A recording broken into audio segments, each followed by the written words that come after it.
Bonjour à toutes et à tous, bienvenue dans Parcoursup le Mag, l'émission qui vous permet de faire le bon choix jusqu'à la dernière minute. Ça y est, les résultats de Parcoursup sont tombés depuis quelques jours et vous savez où vous êtes pris, vous êtes en liste d'attente ou vous êtes peut-être refusé. Eh bien, dans Parcoursup le Mag, on vous propose des formations qui continuent à recruter sur Parcoursup, hors de Parcoursup, tout au long de l'été, pour s'ouvrir tout simplement le champ des possibles. Et puis, si vous nous consommez en début d'année scolaire, que vous venez de rentrer en terminale, c'est aussi pour vous l'occasion de découvrir des univers très intéressants.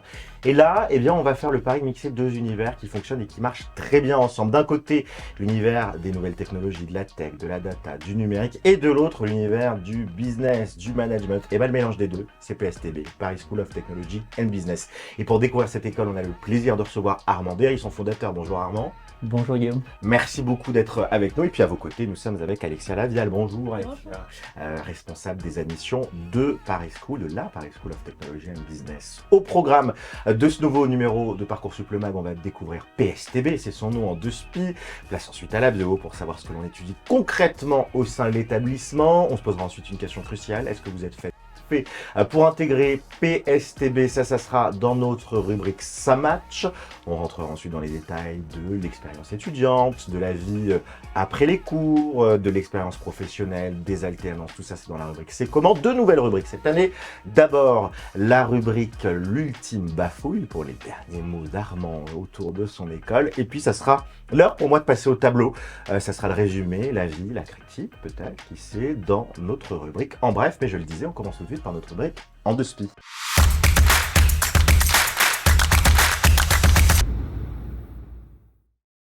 Vous connaissez le principe du en 2 SPI, Armand. 1 minute pour nous présenter Paris School of Technology and Business. Vous êtes prêts? Je suis prêt Guillaume. On vous écoute. Le monde des grandes écoles se décompose en 2 grandes familles, les écoles de commerce et les écoles d'ingénieurs. Lorsqu'on voit les pays anglo-saxons, depuis de longues années, il existe des écoles hybrides qui mixent la technologie et le business. Pourquoi? Tout simplement parce que les métiers de demain demandent des compétences justement hybrides. Ces compétences hybrides, on va les trouver notamment en IA, on va les trouver aussi en cybersécurité. On a besoin aujourd'hui de futurs managers qui a à la fois des capacités managériales mais aussi avec une compétence tech.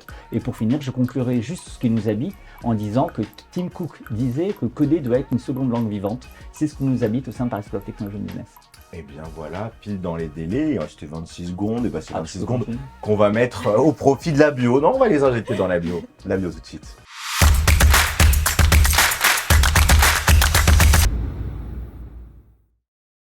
Armand, comment on réussit à hybrider la tech et le business dans une école? En fait, ça dépend des programmes. Tous nos programmes comprennent à la fois la tech et le business. Si on prend par exemple un programme bachelor, les étudiants qui vont nous rejoindre en première année sur notre bachelor qui est hors Parcoursup vont faire la première année 40% de tech, 40% de business et 20% d'humanité. Et à la fin de la première année, ils vont être amenés à choisir l'une des 2 spécialisations, soit tech, soit business, pour pouvoir aller le plus loin possible avec une expertise tech et une mineure business ou une expertise business et une mineure tech.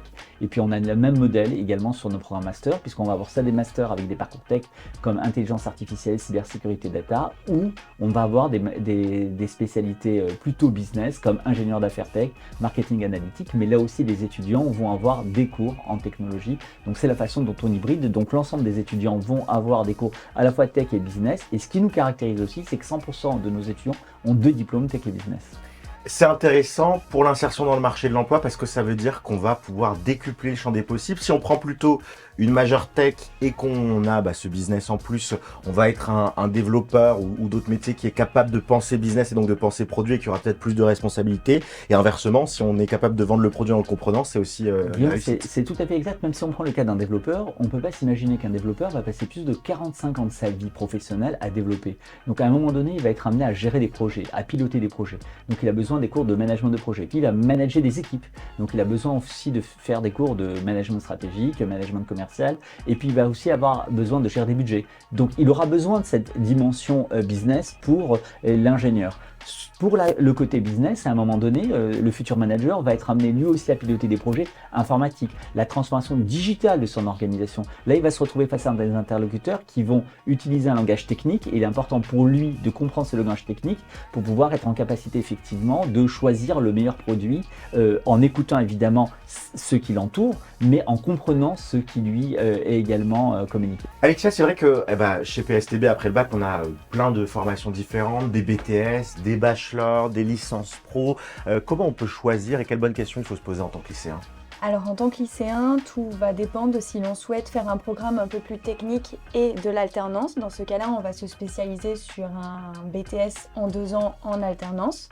Si on souhaite prendre un peu plus de temps, approfondir et découvrir l'univers du commerce et l'univers de la tech, dans ces cas-là, on partira sur un programme bachelor où les 2 premières années sont en initiale et la 3e année est en alternance. Parlons un peu Armand des méthodes pédagogiques. Comment on apprend justement la tech et le business? Est-ce que c'est beaucoup de cours théoriques en amphi, à écouter quelqu'un qui nous apprend comment coder pendant 2 heures, ou est-ce qu'on est plus dans la pratique? Alors on est naturellement beaucoup dans la pratique, surtout dans une grande école hybride comme Paris School of Technology and Business. D'abord, c'est une école conviviale puisque chaque classe c'est maximum 30 étudiants. Donc nous sommes à 30 étudiants, il n'y a pas du tout de cours en amphi. Deuxièmement, 30% de nos cours sont en expérientiel. Alors qu'est-ce qu'on entend par expérientiel? C'est-à-dire en dehors du cours académique, il va y avoir des visites d'entreprise, il va y avoir des masterclass, il va y avoir des learning expeditions internationales.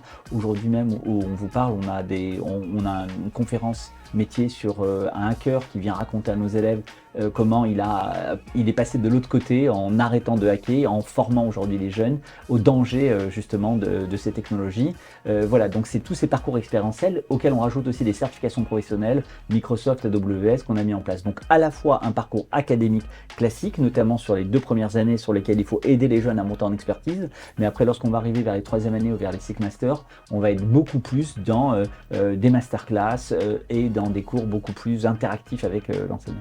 Avec une place qui est mise aussi pour l'international via des learning expeditions. En quoi ça consiste? Alors, une semaine par an, nous emmenons nos étudiants à l'international. Cette année, nos élèves de bachelor et des licences pro ont été en Croatie à Zagreb pendant une semaine pour pouvoir travailler sur la data, storytelling dans la data. Nous emmenons bientôt nos élèves de Master 1 à Dublin, auprès d'un établissement partenaire. Bref, il est important que nos étudiants sortent du cadre français et même du cadre des entreprises dans lesquelles ils sont en train d'évoluer pour voir ce qui se passe à travers le monde. La tech est un enjeu international et non pas juste un enjeu national. On va tout de suite se poser une question cruciale. Est-ce que vous êtes faite ou fait pour intégrer la Paris School of Technology and Business? Réponse tout de suite dans notre rubrique Ça match.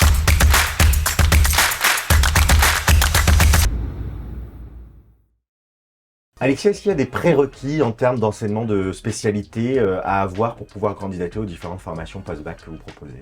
Alors les prérequis ne seront pas les mêmes suivant le programme. Pour intégrer en BTS NDRC, donc BTS Business, on va regarder donc les bacs généraux, on va regarder aussi les bacs STMG et aussi certains bacs pro commerce, des très bons bacs en effet, puisque la campagne touche à sa fin. Mais également pour les BTS SEO, on va regarder des bacs généraux également, des bacs STI 2D, plus technologiques, ou des bacs pro informatiques. Pour le bachelor, on regarde en premier le bac général avec l'option maths, SES ou NSI, donc ça va être les priorités. Ensuite, on va également regarder des bons bacs technologiques, STMG, etc. Et on accepte également des bacs pro, des très bons bacs pro avec des spécialisations comme commerce ou informatique également. Qu'est-ce que vous attendez, Armand, du côté des candidats en termes de curiosité, d'ouverture, de savoir-être, de savoir-faire? Qu'est-ce que vous recherchez? C'est quoi le profil type du bon étudiant PSTB? En fait, il y a 3 éléments. Il y a d'abord, évidemment, le savoir-être est très très important. D'ailleurs, les entreprises qui recrutent des étudiants en alternance, surtout au niveau du BTS, c'est pas du tout pour leurs compétences techniques, parce qu'au départ, ils démarrent avec 0 compétence et ils l'acquièrent au fur et à mesure de leur formation. Donc le savoir-être est très très important. L'ouverture d'esprit est également importante parce qu'il faut également s'intéresser à l'ensemble des enjeux microéconomiques, géopolitiques, technologiques également. Ce sont des éléments importants. Et puis le dernier point enfin qui est très important pour nous, c'est la capacité d'adaptation. Le monde bouge. Il est important que les étudiants que nous formons soient dotés de cette capacité d'adaptation pour évoluer soit dans une start-up, soit dans un établissement public, soit dans une ETI, entreprise intermédiaire, soit dans un grand groupe. Alexia, de manière très pragmatique, très pratique, on dépose son dossier en ligne, ensuite il y a des entretiens, il y a un concours. Comment ça fonctionne un peu les admissions dans les différentes formations? Alors pour intégrer en BTS SEO ou NDRC, tout se passe sur Parcoursup. Donc le Parcoursup alternance n'a pas les mêmes dates que le Parcoursup initial dans les dates de résultats ont été le 1er juin. On peut continuer à déposer sa candidature, donc ça va être le CV, ça va être la lettre de motivation et les résultats qui sont remontés automatiquement par les lycées. Donc tout ça est étudié. Si c'est positif, l'admission se fait directement via Parcoursup. Ensuite, pour les programmes bachelor, donc là ça se fait hors Parcoursup et donc le candidat envoie un dossier de candidature complété et signé avec CV, lettre de motivation et bulletin trimestriel de première et de terminale. Tout ça est étudié. S'il est admissible, il a un entretien avec le responsable de la spécialisation ou du programme bachelor et dans les 3 jours maximum qui suivent, il a les résultats. Avec une particularité sur l'alternance, et vous proposez aux jeunes que vous avez admis de participer à des journées de formation, de professionnalisation. Ils refont leur photo de CV. En quoi ça consiste? Exactement, on a mis en place un coaching premium alternant pour préparer et aider les étudiants à trouver une alternance. C'est-à-dire qu'ils vont être invités pendant un soir pour avoir une conférence sur l'écosystème de la tech, mais également avoir une prise de photos professionnelle. On a fait un partenariat avec les studios photos de luxe Harcourt et donc ils auront leurs photos pour leur CV et le petit bonus, ils partent avec la photo imprimée. Ils refont également leur CV, on va les accompagner via des templates, via des experts en placement pour avoir le bon wording, faire attention aux fautes, etc. sur le CV, ce qui est très important. Et ils auront également un test de personnalité, car certaines entreprises demandent d'avoir des tests. On va tout de suite parler de la vie étudiante, de l'expérience même on peut dire étudiante, de l'international dont on a un peu parlé, et puis surtout des débouchés professionnels, tout ça c'est dans d'autres rubriques. C'est comment ?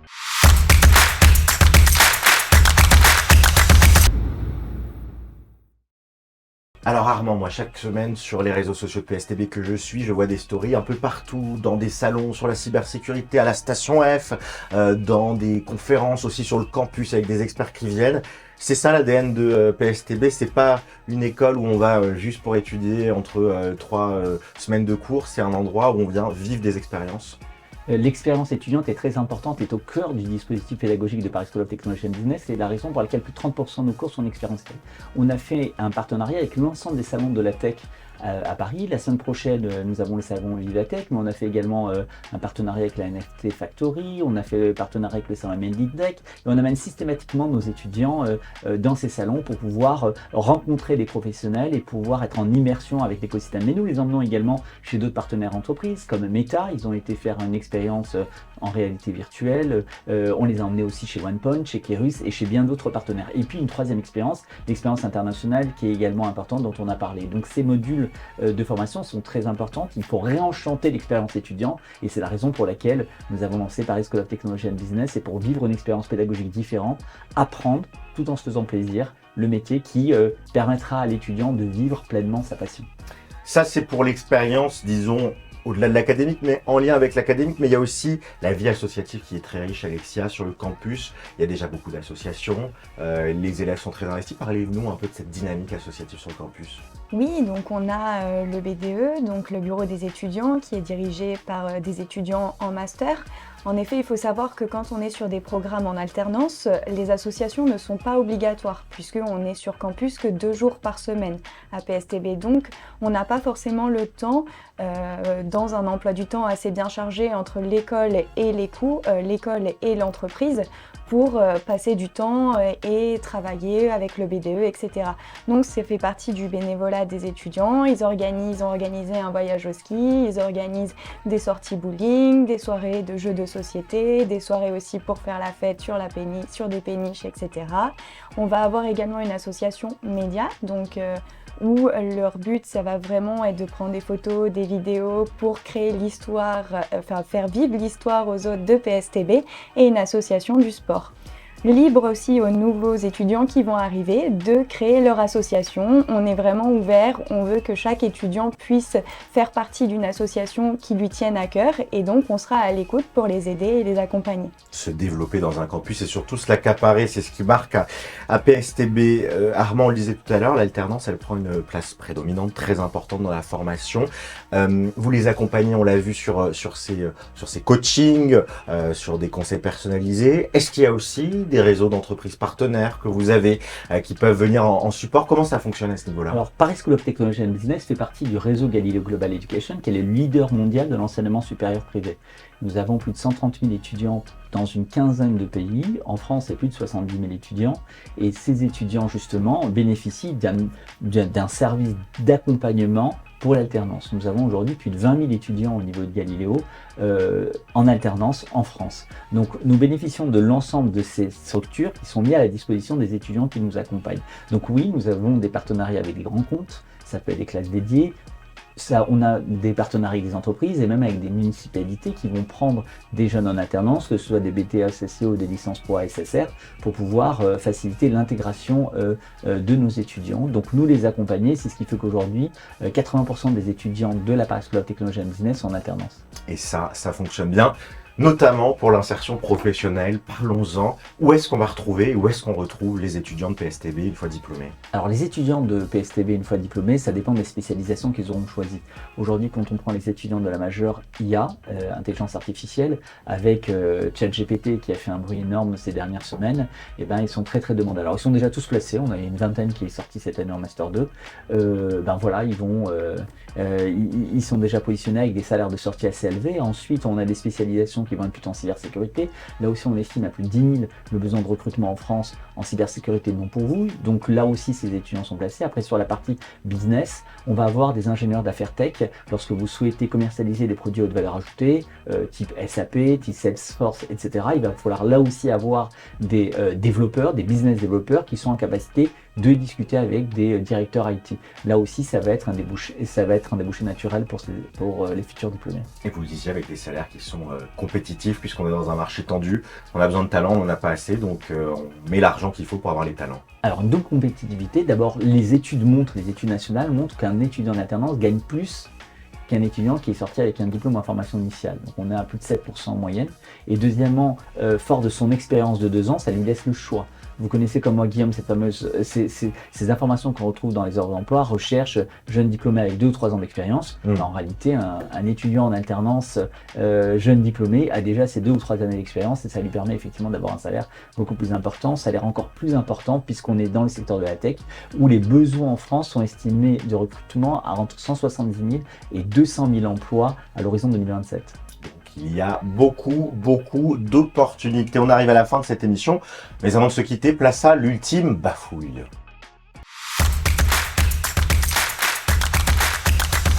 C'est votre ultime bafouille? Armand, pour cette ultime bafouille, je vous laisse face caméra vous adresser à celles et ceux qui nous regardent. Sur les plus de 900 000 candidats de Parcoursup, à peine un tiers auront eu une réponse ferme, une proposition ferme le jour des résultats de Parcoursup. Pour les 2 autres tiers, rassurez-vous, vous aurez quelques semaines pour pouvoir avoir progressivement les réponses de l'ensemble des établissements d'enseignement supérieur français pour arriver au final à 98% de futurs bacheliers placés. Rassurez-vous, au sein de Paris School of Technology and Business, nous offrons aussi un certain nombre de places sur notre programme bachelor. Nous avons quelques places sur notre programme bachelor qui sont proposées, une dizaine de places qui restent pour allant de la période de juillet à septembre. Et puis au niveau de nos programmes BTS et au niveau de nos programmes, que ce soit du BTS SEO ou du BTS NDRC, il nous reste 2 à 5 places. Donc n'hésitez pas, et bien au-delà de Paris School of Technology and Business, vous pouvez aussi continuer à réfléchir et à prendre le temps de choisir. C'est très important de prendre ce temps de choisir, tout simplement parce qu'on le voit chaque année, il y a 200 000 bacheliers qui ont fait un mauvais choix et qui reviennent systématiquement sur Parcoursup. Donc n'hésitez pas à aller à la rencontre des écoles, aller encore dans les salons qui sont proposés, et aller surtout sur les différents sites pour pouvoir avoir les informations nécessaires. Bon courage pour la suite. Et bien voilà, très bien pour cette ultime bafouille. C'est à moi de passer au tableau puisque c'est l'heure de mon résumé dans la rubrique. En bref.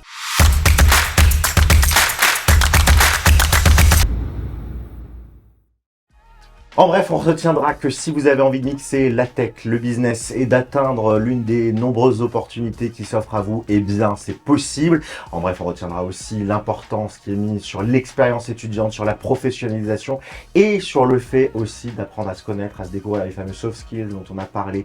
Et puis en bref, la tech, le business sont des secteurs qui recrutent beaucoup et qui recrutent avec des salaires compétitifs. Alors autant en profiter. Ça vous va comme résumé ? Parfait. Tout est dit. Bon bah voilà, merci à tous les deux d'être venus sur le plateau de Parcoursup Merci. le Mag Guillaume. et de nous avoir partagé toutes ces informations. Merci à vous de nous avoir suivis pour ce nouveau numéro. Le site internet, il apparaît sur l'écran, peut-être là, il apparaît. En tout cas, vous pouvez d'ores et déjà commencer votre dossier de candidature. Et puis, si vous nous regardez, tandis que vous venez d'entrer en terminale, Parcoursup pour les BTS en alternance. Et puis sinon, le site pstb.fr. Passez un très bel été et à bientôt pour un nouveau numéro.